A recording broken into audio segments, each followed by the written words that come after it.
15 steps in order fulfillment. 1. Maintaining inventory.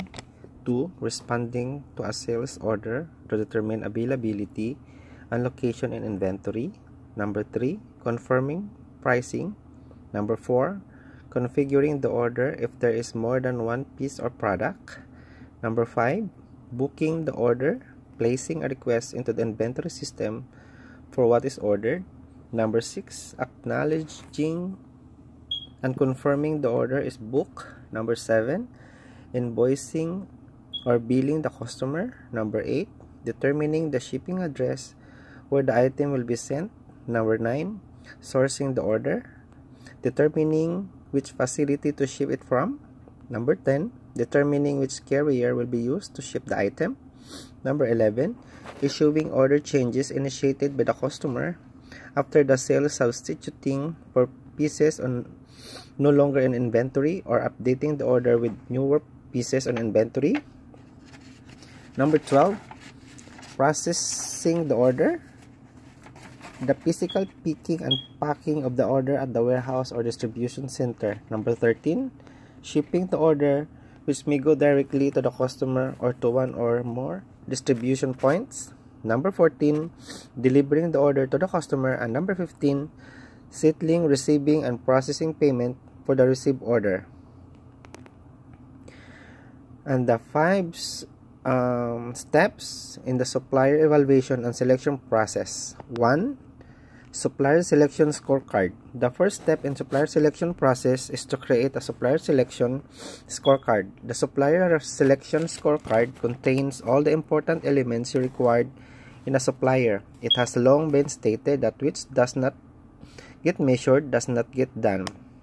Your scorecard should be quantifiable and include supplier characteristics, the important strategic alignment factors you value, applicable business policies, any constraints, management directives, government regulation, contracts already in place, and other commitments. At this step, make sure you are prioritizing your needs. All of the above may be important, but some are more important than others. For example, quality may be most important. Surprising to some, cost is often a low priority. Think about it. If a supplier offers poor quality, long lead time, late deliveries, etc., does it really matter how long the price is? It simply won't do. Step 2. Identify suitable suppliers. When you have the selection criteria in place, you must create the pool from which will select a supplier. During this part of the process, you will want to consider current suppliers. Starting with suppliers you have experience with an established relationship is generally a good idea. Past suppliers, depending upon the reasons why they are past and not current. Competitors, you may be in a position to buy from a competitor if it is ethical and low risk. Industry groups, many of which are non-profit and maintain databases of member companies. Recommendation and prior business relationship, perhaps created while working at other companies. Internet, which offers myriad opportunities to find, research, and contact potential suppliers. Step 3. Record card ranking. Next, gather information from the identified suitable suppliers, perhaps in the form of a request for quote or RFQ or request for proposal or RFP. Tabulate the information you collect and use the scorecard to rank the potential suppliers. Depending upon the complexity and or criticality of the products or service, you may 1. Select the highest ranking suppliers. Recognize that while you are not required to pick the top scorer, moving too far down the list is a red flag, indicating the process was flawed. Next, choose more than one or further qualification. May include interviews, site visits, etc. If all that work did not identify a clear winner, you may need to review your criteria and or expand your research. Step 4.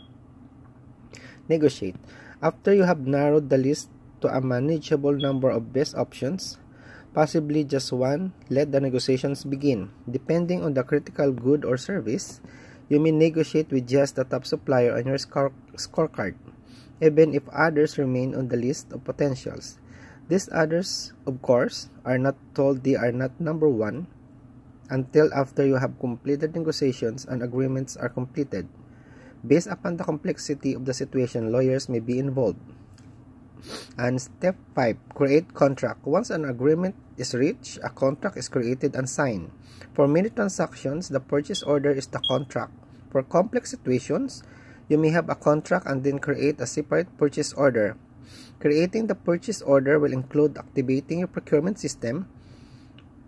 This should be a standard operating procedure and include getting your accounts payable process ready to process the supplier's invoice.